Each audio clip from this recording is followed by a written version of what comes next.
Going to keep the high school basketball conversation going as we welcome in Kevin Minnick of NJ Advanced Media. Check out all his stuff on NJ.com. Good morning, Kev. Hey, good morning, Sully. What's happening, man? Hey, it's Championship Saturday? Is that what we dub it? Yeah, sort of like rivalry week in college sports, right? There you go. As long as Duke's not on the floor, that's cool with me. We're good. Championship Saturday, at least in the Cape Atlantic League. We got Wildwood Catholic and St. Augustine Prep and the Cal Championship at 2 o'clock. Two of the heavyweights in South Jersey. I know you've probably seen both those teams at some point this year, right? I've seen both of them, and they're both playing some terrific basketball right now. What do you think the key for that game will be? I mean, we kind of broke it down with Mike McGarry a little bit in the last segment, but I think the biggest key is can St. Augustine get Wildwood Catholic in a little bit of foul trouble where they have to kind of adjust their lineup at certain points throughout the game. I think that'll be a huge factor for St. Augustine. I'll preface this as saying that we did not discuss this prior to right now, but that's exactly what went through my head. Foul trouble is something that Wildwood Catholic cannot get into, especially with the bigs, with Taj Sweet and Jalil White. I mean, obviously, those are the two big guys for that basketball team, and there's really not a lot of depth, when you go past the first 5-6 guys. So if St. Augustine can get Sweet into some foul trouble, early, that would obviously, I think, change the complexion of the game. And, to do so, they're going to have to pound the ball inside. And they've got two guys in Andrew Delaney and Charles Solomon that are capable of doing that. So I think it comes down to, Wildwood staying out of foul trouble. And for them, they want to dictate the pace of the game. And for St. Augustine, like I said, getting Wildwood Catholic in some foul trouble, getting some baskets on the inside, which would then hopefully open up some outside shooting for them. If they can drop a handful of threes, I think they can stay right there with them. Yeah, I think the big key for St. Augustine is really limiting the turnovers. I mean, if they get into a situation where they have 15, 16, 17 turnovers, that's really going to be an uphill battle for them because you don't want to give Wildwood Catholic any quick points, any of those run-out dunks and that kind of thing. If they get a couple of those, man, it could be all over early for St. Augustine. So they really got to take care of the ball today. Yeah, that would obviously be a disaster for them. If Wildwood Catholic wants to get out and run, and if they can get out and run and score in transition and score on some breakouts and really start to dictate what happens and get that momentum behind them, it could be a long day. Wildwood Catholic put it to them the first time they played. I don't think it's going to be a similar type of game, but if, like I said, if St. Augustine cannot protect the basketball and they turn it over and they give Wildwood Catholic opportunities for easy buckets, it could be a 4-6 point game exploding to 14-16 really quick. So they've got to protect the basketball. They obviously have to value every possession. In the games I've seen Wildwood Catholic play this year, they're so good at getting an early lead and not allowing you to go on any kind of run that can threaten that lead. I mean, I saw them play Pleasantville earlier this year, and they got off to a 16-4 lead, and the rest of the game was just, Pleasantville trying to get within. I think the closest they got was 6 the rest of the game. So once they get a little bit of a lead on you, they can really, kind of put their foot on your throat. Yeah, they've won games in a variety of ways, and obviously getting out and setting the pace and the tempo, is obviously to their advantage. And they've lost one game, and if you look back in the last 2 years, they lost 3 games last year, I believe it was 3 or 4. I can't remember off the top of my head, but it was by a combined 10 points. I believe it was 3 games by 10 points. There's a basketball team that I don't know that they would have won South Jersey B last year against Ranney if they had been able to get by Trenton Catholic anyway.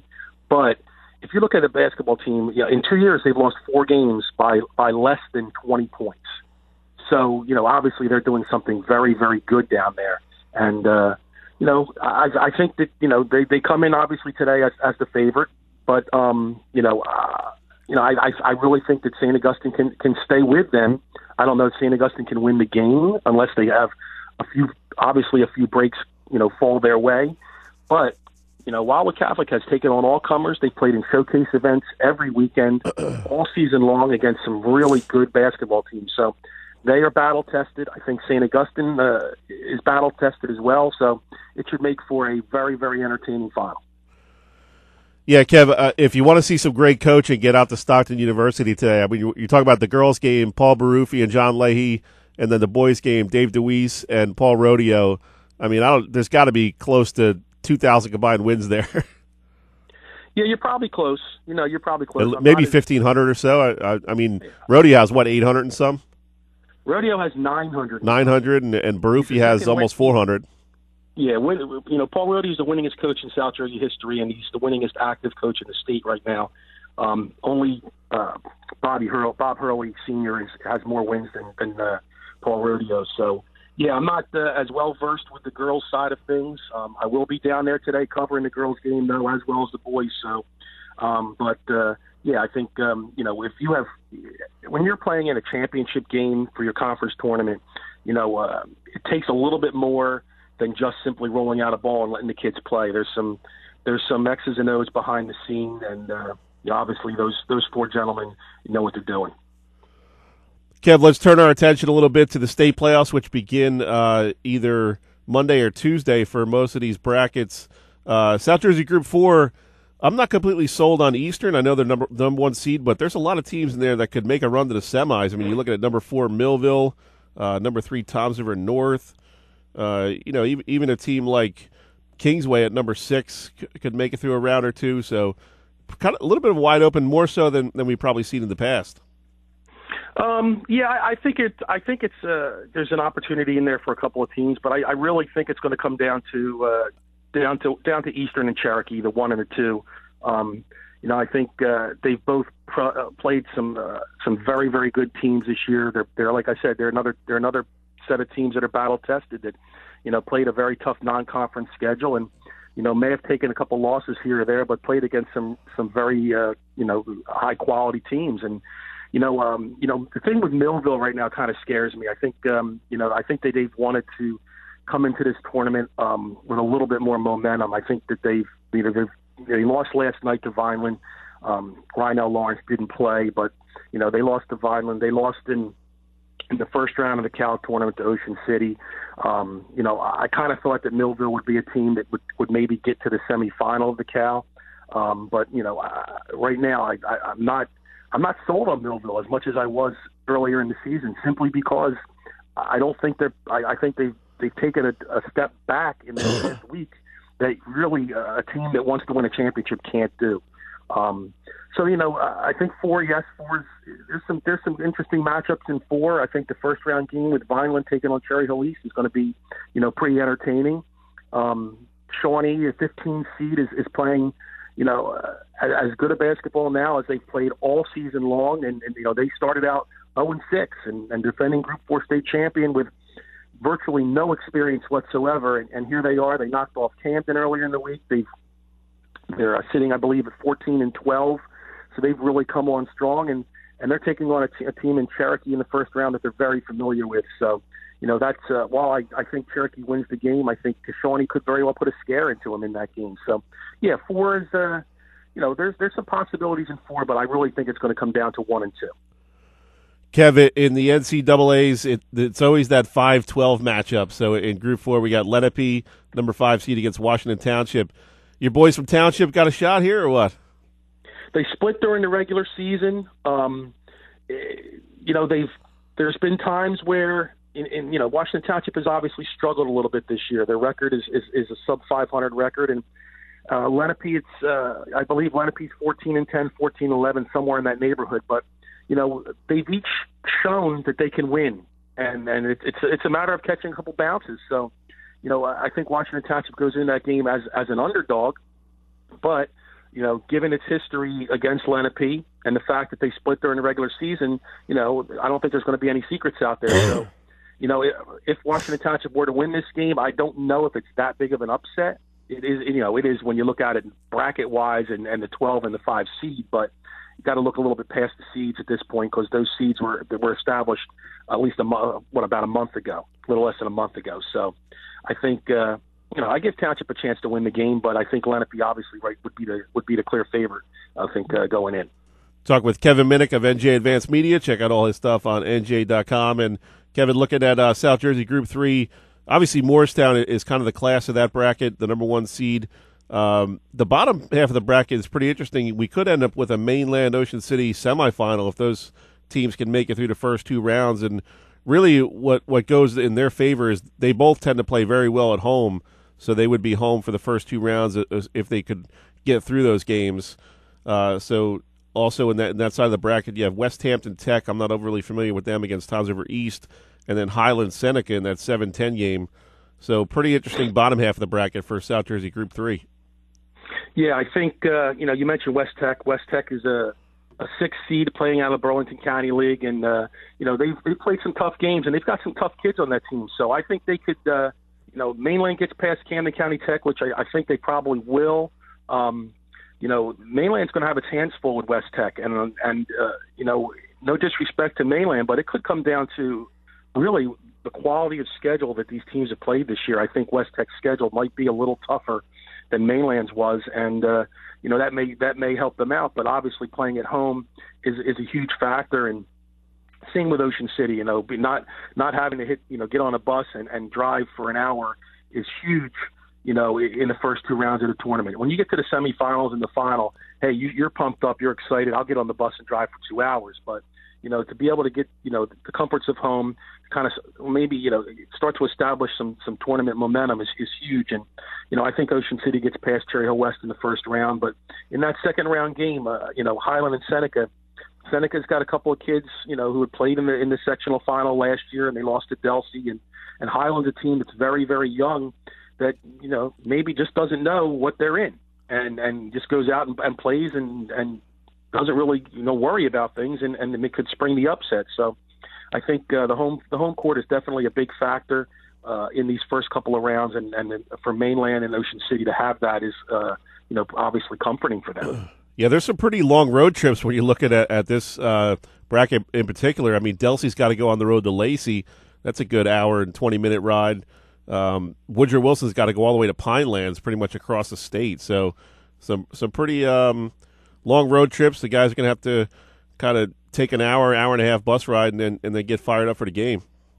Yeah, they'll put the headphones on. They'll listen to the music, and when they get there, they'll loosen up. They'll be fine. But Delsey's an interesting team in that they're the defending champion, and they came back with virtually no experience whatsoever, except for who I think is one of the best. He's amongst the best guards in South Jersey is Javon Gordon, and I think he gets overlooked a lot this particular season. But he's a kid who, if you were to look at his numbers across the board, he contributes. He fills the stat sheet, like they say, that they like to say. And I think Delsey has a chance to get past Lacey, and obviously then that would run into Morristown, and Morristown I think is the clear-cut favorite in this section. They got to the Central Jersey 3 final last year. They move into the South this year. Everyone's back, I believe they had, except for one player off of last year's team. They're battle-tested. They've played an extremely tough schedule. They've played Wildwood Catholic. They've played St. Augustine. They've played Trenton Catholic. They've played a bunch of really high-quality teams that have prepared them for this, this particular time. So, in 3, I think, no disrespect to the people in the Cal, but I think this is Morristown's bracket to win. And if they don't win it, I think it would be a major surprise. Kev, real quick before we let you go, South Jersey Group 2 could be looking at all chalk here. At least in terms of the top, 4 or 5 seeds. Haddonfield and Camden are the top 2 seeds. You got Pleasantville at 3, Haddon Heights at 4, West Deptford at 5. So it's going to be a tough ask for any of those lower-seeded teams to even make it through the first round. Yeah, I think this is a bracket where the higher seeds are clearly the better teams and should be the favorites going into these games, regardless of the actual seeding itself. I think those teams are really the class of it. I think in this bracket, I've seen Haddonfield enough, I've seen Camden enough, I've seen Pleasantville enough. They're the 3 teams that are the dominating teams in this group. Pleasantville is going to have to get through Camden if they obviously both get to the semifinals. And I've seen Camden play enough in the last 2 weeks that I give Pleasantville every opportunity in the world to hang with Camden and possibly win. But they can't afford to make mistakes. They've got to play team basketball. and they cannot allow Camden to dictate the tempo and really get themselves on a little bit of a run. But Camden's a team that also it's tournament time, and they have put the regular season behind them. It was an up and down season. They had issues. They had tough games that they lost. They had games that they should have won and lost. I think a lot of people question them right now if they can get to a final. And I think if they come in with a fresh approach, that it's a brand new season, I think they'll be fine. But a Pleasantville Camden semifinal would be absolutely dynamic. I think Haddonfield has itself, I won't say an easy time to the final, but it's a much easier side of the bracket for them. And we've been talking about Haddonfield Camden all season. I think it could come down. It's going to be Haddonfield against Pleasantville or Camden. I really think so. And for my money right now today, Haddonfield's going to win it again. But we'll see what happens when we get closer to March 4th, and see how both teams are playing at that point. But two is going to be once you get to the semifinals, two is going to be just an absolute dynamic, semifinal and final for any basketball fan to see in South Jersey. Kev, February 28th, non-public South A tournament, Camden Catholic versus CBA. That's a heck of a matchup in the quarterfinals. Yeah, and that's a game that could go either way. I think in non-public A in the South, I think there's any number of teams that could win it. I think there's 5 or 6 teams that could win it, depending on which way the ball bounces. I really like Paul to 6 right now. They come in as a 2 seed. I like the way they play. They're aggressive. They love to turn it up. They play at a high pace. They dictate what happens most of the time, and they've got a tremendous mix of senior leadership in Tyshawn Judge and Hartnell Hay, with sophomores who are better than just sophomores. Jordani Pierre, Whistler Sannon, Jalen Boyd Savage. These kids are 10th graders that are playing like seniors. And, as long as Paul Six can avoid foul trouble because they have extremely limited depth, I think they're in good shape. I really like the way they've been playing, and I think they can get to the final, and I think they can win it, to be quite honest with you. Good stuff. As always, Kev, we appreciate it. We'll be back next Saturday. We'll be into the semifinals for a lot of these brackets, so we'll talk some more high school basketball next weekend and see how the first couple rounds shake out. Yeah, the tournament starts on Monday, and you blink your eye, and we're to semifinals already. So it's going to be a very entertaining and exciting next couple of weeks. Good stuff, Kev. We appreciate it, man. Have a good weekend. All right, Sully. Thanks a lot.